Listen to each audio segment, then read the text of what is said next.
नमस्कार, जय हिंद, वंदे मातरम। आप सभी मित्रों साथियों का इस चैनल पर तहे दिल से स्वागत है और आप सभी के माता पिता को भी नमस्कार, जय हिंद, वंदे मातरम है। फ्रेंड्स, लेकर के आ गए हैं भौतिक विज्ञान से संबंधित मोस्ट इंपॉर्टेंट एमसीक्यू, जो कि आपके रेलवे एग्जाम के लिए वेरी वेरी मोस्ट इंपॉर्टेंट रहने वाला है। फ्रेंड्स, इस तरह से ये हमारा भौतिक विज्ञान का चौथा वीडियो है। ये जो वीडियो है आपका रेलवे एग्जाम के लिए अति महत्वपूर्ण है, तो वीडियो बिल्कुल अंत तक देखना है फ्रेंड्स। और यदि वीडियो अच्छा लगे, वीडियो समझ में आए, तो वीडियो को लाइक शेयर कर देना है। चलिए फ्रेंड्स, पहला प्रश्न हमारा लेते हैं। पहला प्रश्न हमारा है, वायुमंडल में प्रकाश के विसरण का कारण है। वायुमंडल में प्रकाश के विसरण का कारण क्या है फ्रेंड्स? तो क्या होता है? धूल का कण होता है। ऑप्शन नंबर बी क्या हो जाएगा हमारा सही आंसर हो जाएगा। अगला प्रश्न पढ़ते हैं। अगला प्रश्न है, खतरे के संकेत के लिए लाल प्रकाश का प्रयोग किया जाता है क्योंकि? क्यों प्रयोग किया जाता है फ्रेंड्स? क्योंकि इसका प्रकीर्णन क्या होता है? सबसे अधिक होता है। तरंग दैर्ध्य सबसे अधिक होता है और प्रकीर्णन क्या होता है? सबसे कम होता है फ्रेंड्स। ठीक है, तो ऑप्शन नंबर ए, इसका प्रकीर्णन सबसे कम होता है, ये क्या हो जाएगा हमारा सही आंसर हो जाएगा। अगला प्रश्न पढ़ते हैं। अगला प्रश्न है, समुद्र नीला प्रतीत होता है। समुद्र नीला प्रतीत क्यों होता है फ्रेंड्स? आकाश के परावर्तन तथा जल के कणों का प्रकाश के प्रकीर्णन के कारण क्या होता है? समुद्र नीला प्रतीत होता है फ्रेंड्स। ऑप्शन नंबर बी क्या हो जाएगा इस प्रश्न का हमारा सही उत्तर हो जाएगा। आगे बढ़ते हैं, अगला प्रश्न लेते हैं। अगला प्रश्न है, सूर्य अस्त होते समय सूर्य लाल दिखाई देता है क्यों? ठीक है, सूर्य क्यों लाल दिखाई देता है फ्रेंड्स? तो प्रकाश के प्रकीर्णन के कारण ही क्या है, हमें सूर्य लाल दिखाई देता है सूर्यास्त के समय। ठीक है, ऑप्शन नंबर बी क्या हो जाएगा इसका सही उत्तर हो जाएगा, प्रकीर्णन के कारण। अगला प्रश्न पढ़ते हैं। अगला प्रश्न है, साबुन के पतले झाग में चमकदार रंगों का बना किस परिघटना का परिणाम है? देखिए फ्रेंड्स, साबुन के जो पतले झाग होते हैं उसमें जो चमकदार रंगों का बना किस परिघटना का परिणाम है फ्रेंड्स? तो ये बहुलित परावर्तन एवं व्यतिकरण है। ऑप्शन नंबर ए हमारा क्या हो जाएगा सही आंसर हो जाएगा। बहुलित परावर्तन और व्यतिकरण इसका क्या है सही आंसर हो जाएगा। अगला प्रश्न पढ़ते हैं फ्रेंड्स। अगला प्रश्न है, मोटर कार में पश्च दृश्य के लिए कौन सा दर्पण प्रयुक्त होता है?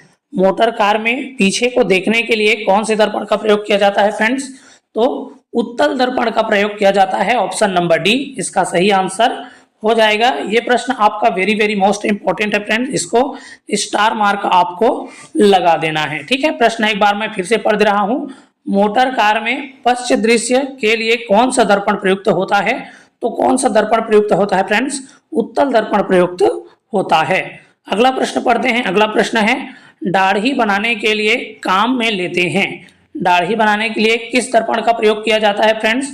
तो अवतल दर्पण का प्रयोग किया जाता है। ऑप्शन नंबर ए इसका सही आंसर हो जाएगा। ये भी आपका काफी ज्यादा इंपॉर्टेंट प्रश्न है फ्रेंड्स। ठीक है, अगला प्रश्न लेते हैं, मानव आंख की रेटिना पर कैसा प्रतिबिंब बनता है? देखिए फ्रेंड्स, सभी प्रश्न हमारे क्या हैं वेरी वेरी मोस्ट इंपॉर्टेंट है, तो वीडियो बिल्कुल अंत तक देखना है और सभी प्रश्न को आपको क्या कर लेना है रट लेना है फ्रेंड्स। ठीक है, मानव आंख की रेटिना पर कैसा प्रतिबिंब बनता है फ्रेंड्स? तो वास्तविक और उल्टा प्रतिबिंब बनता है। ऑप्शन नंबर ए क्या हो जाएगा हमारा सही आंसर हो जाएगा। अगला प्रश्न लेते हैं। अगला प्रश्न है, 1.5 मीटर लंबे व्यक्ति को अपना संपूर्ण प्रतिबिंब देखने के लिए आवश्यक दर्पण की न्यूनतम लंबाई होगी। ठीक है, देखिए फ्रेंड्स, कोई व्यक्ति को अपना प्रतिबिंब देखने के लिए दर्पण को कितना होना चाहिए? तो जितना व्यक्ति की लंबाई है उसका जस्ट आधा होना चाहिए फ्रेंड्स। ठीक है, तो 1.5 मीटर व्यक्ति लंबा है तो उसका आधा हमारा क्या हो जाएगा 0.75 मीटर हो जाएगा। ऑप्शन नंबर बी क्या हो जाएगा हमारा सही आंसर हो जाएगा।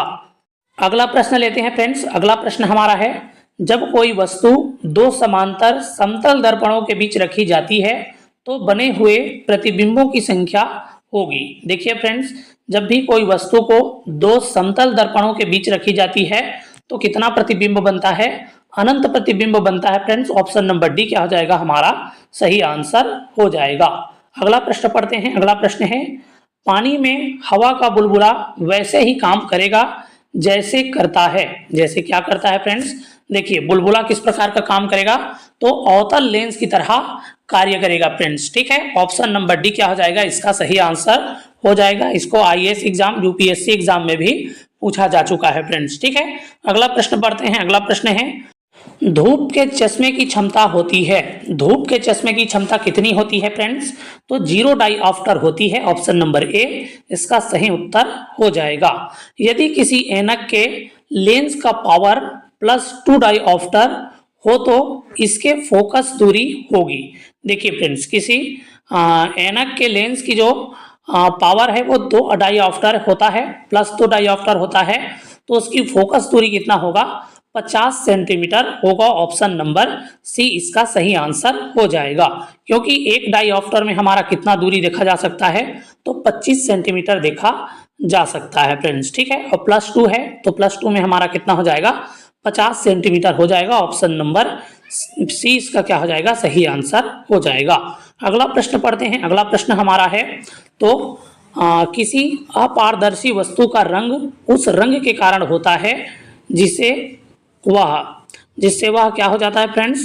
परावर्तित नहीं करता है। ठीक है, किसी अपारदर्शी वस्तु का रंग उस रंग के कारण होता है जिसे वह क्या है?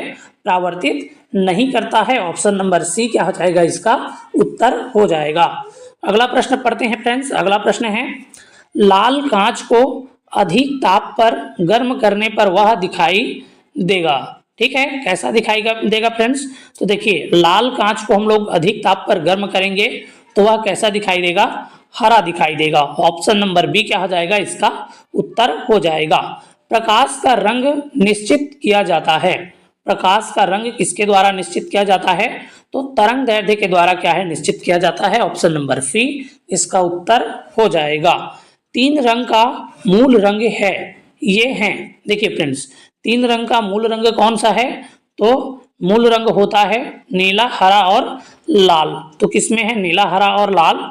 ऑप्शन नंबर बी में दे रखा है। ऑप्शन नंबर बी क्या हो जाएगा? हमारा सही उत्तर हो जाएगा। अगला प्रश्न पढ़ते हैं फ्रेंड्स। अगला प्रश्न है, सबसे कम तरंग दैर्ध्य वाला प्रकाश होता है, सबसे कम तरंग दैर्ध्य वाला प्रकाश कौन है फ्रेंड्स? तो बैगनी रंग क्या होता है? सबसे कम तरंग दैर्ध्य वाला है, जबकि लाल रंग क्या होता है? सबसे अधिक तरंग दैर्ध्य वाला होता है। तो फिलहाल इस प्रश्न का उत्तर हमारा कौन सा हो जाएगा? ऑप्शन नंबर डी हो जाएगा। अगला प्रश्न पढ़ते हैं। अगला प्रश्न है, जब प्रकाश के लाल, हरा व नीला रंग को समान अनुपात में मिलाया जाता है तो परिणामी रंग होगा। देखिए फ्रेंड्स, जब प्रकाश में क्या है? लाल, हरा और नीला रंग को आपस में समान अनुपात में मिलाया जाए तो परिणामी रंग है वो किस प्रकार से होगा? तो सफेद दिखाई देगा। ऑप्शन नंबर बी क्या हो जाएगा? हमारा सही आंसर हो जाएगा। अगला प्रश्न पढ़ते हैं। अगला प्रश्न है, कैमरे में किस प्रकार का लेंस उपयोग में लाया जाता है? कैमरे में किस प्रकार के लेंस उपयोग में लाए जाते हैं फ्रेंड्स? तो उत्तल लेंस प्रयोग किए जाते हैं। ऑप्शन नंबर ए इसका सही उत्तर हो जाएगा। आइरिस का क्या काम होता है? आइरिस क्या काम करता है फ्रेंड्स? हमारे आंखों का जो आइरिस होता है उसका कार्य क्या है? तो आंख में जाने वाली प्रकाश की मात्रा को क्या करता है? नियंत्रित करता है। ऑप्शन नंबर क्या हो जाएगा? ए हमारा सही उत्तर हो जाएगा। आंख में जाने वाली प्रकाश की मात्रा को नियंत्रित करना। ठीक है, अगला प्रश्न पढ़ते हैं। निकट दृष्टि दोष से पीड़ित व्यक्ति के चश्मे में प्रयोग किया जाता है। तो निकट दृष्टि दोष से पीड़ित व्यक्ति के चश्मे में किस प्रकार के लेंस का प्रयोग किया जाता है फ्रेंड्स? तो अवतल लेंस के चश्मे का प्रयोग किया जाता है। ठीक है, देखिए, निकट दृष्टि दोष के लिए अवतल लेंस और दूर दृष्टि दोष के लिए कौन सा लेंस? उत्तल लेंस काम में लाते हैं फ्रेंड्स। ठीक है, चलिए अगला प्रश्न ले लेते हैं। हाँ, अगला प्रश्न ही हमारा आ गया है, दूर दृष्टि निवारण के लिए काम में लेते हैं। तो दूर दृष्टि दोष के निवारण के लिए किस प्रकार के लेंस काम में लिए जाते हैं फ्रेंड्स? तो उत्तर लेंस हमारा सही उत्तर हो जाएगा। ऑप्शन नंबर सी क्या हो जाएगा? इसका सही उत्तर हो जाएगा। अगला प्रश्न पढ़ते हैं। अगला प्रश्न है, दूरबीन का आविष्कार किया था। दूरबीन का आविष्कार किसने किया था फ्रेंड्स? तो दूरबीन का आविष्कार गैलीलियो ने किया था। ऑप्शन नंबर ए इसका सही उत्तर हो जाएगा।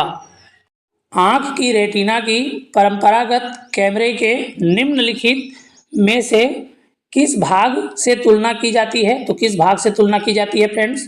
तो फिल्म से तुलना की जाती है। ऑप्शन नंबर ए इसका सही उत्तर हो जाएगा। किसी आवेशित चालक का संपूर्ण आवेश उसके कहाँ होता है फ्रेंड्स? तो बाहरी पृष्ठ पर रहता है। ऑप्शन नंबर बी क्या हो जाएगा हमारा सही उत्तर हो जाएगा। किसी आवेशित चालक का जो संपूर्ण आवेश होता है वो बाहरी पृष्ठ पर विद्यमान होता है। ऑप्शन नंबर बी क्या हो जाएगा हमारा सही उत्तर हो जाएगा। वस्तुओं का आवेशन किसके स्थानांतरण के फलस्वरूप होता है? तो वस्तुओं का आवेशन किसके स्थानांतरण के फलस्वरूप होता है फ्रेंड्स? तो इलेक्ट्रॉन के स्थानांतरण के फलस्वरूप होता है। ऑप्शन नंबर ए क्या हो जाएगा इसका सही उत्तर हो जाएगा। आप कार में जा रहे हैं, यदि आसमान से बिजली गिरने वाली हो तो सुरक्षित रहने के लिए आप क्या करेंगे फ्रेंड्स? ठीक है, तो देखिए क्या होगा, तो कार की खिड़की बंद कर लेंगे। ऑप्शन नंबर ए क्या हो जाएगा हमारा सही उत्तर हो जाएगा। कार की खिड़की को आपको क्या करना पड़ेगा फ्रेंड्स? बंद करना पड़ेगा बिजली से बचने के लिए। ठीक है, दूसरा ऑप्शन में हमारा दे रखा है कार की खिड़कियां खोल देंगे, तो ये हमारा गलत हो जाएगा। तीसरा में दे रखा है हमारा कार से उतर कर नीचे बैठ जाएंगे, ये भी हमारा गलत हो जाएगा। और कार के ऊपर बैठ जाएंगे, ये तो और गलत हो जाएगा। ऑप्शन नंबर ए ही क्या हो जाएगा हमारा सही उत्तर हो जाएगा। ठीक है, अगला प्रश्न पढ़ते हैं। अगला प्रश्न है, दो स्थिर आवेशों के बीच लगने वाला बल उसकी मात्राओं के गुणनफल के अनुक्रमानुपाती तथा उनके बीच के दूरी के वर्ग के व्युत्क्रमानुपाती होता है। यह नियम है, तो ये नियम किसका है फ्रेंड्स? तो ये कूलाम का नियम है। ऑप्शन नंबर सी क्या हो जाएगा हमारा सही उत्तर हो जाएगा। ठीक है, दो स्थिर आवेशों के बीच लगने वाला जो बल है उसकी मात्राओं के गुणनफल के अनुक्रमानुपाती और उसके बीच के दूरी के वर्ग के व्युत्क्रमानुपाती होता है। ये नियम किसका नियम है? तो कूलाम का नियम है। ऑप्शन नंबर सी में दे रखा है फ्रेंड्स। ठीक है, चलिए अगला प्रश्न पढ़ते हैं। अगला प्रश्न है, सर्वाधिक विद्युत चालकता वाला तत्व क्या है? सर्वाधिक विद्युत चालकता वाला तत्व को कौन सा हो जाएगा फ्रेंड्स? तो चांदी का विद्युत चालकता सबसे अधिक होता है। ऑप्शन नंबर ए क्या हो जाएगा इस प्रश्न का हमारा सही आंसर हो जाएगा। तो ये था फ्रेंड्स भौतिक विज्ञान से संबंधित मोस्ट इंपॉर्टेंट एमसीक्यू। उम्मीद है वीडियो आपको पसंद आया होगा, हेल्पफुल लगा होगा, नॉलेजेबल लगा होगा। यदि वीडियो आपको हेल्पफुल लगा है, नॉलेजेबल लगा है, तो वीडियो को लाइक शेयर कर देना है फ्रेंड्स, और इसी प्रकार की जानकारी के लिए चैनल को सब्सक्राइब कर लेना है। चलिए फिर मिलेंगे फ्रेंड्स ऐसी वीडियो के साथ, तब तक के लिए स्वस्थ रहिए, मस्त रहिए, एकदम शानदार तरीके से, एकदम जबरदस्त तरीके से पढ़ते रहिए। नमस्कार, जय हिंद, वंदे मातरम।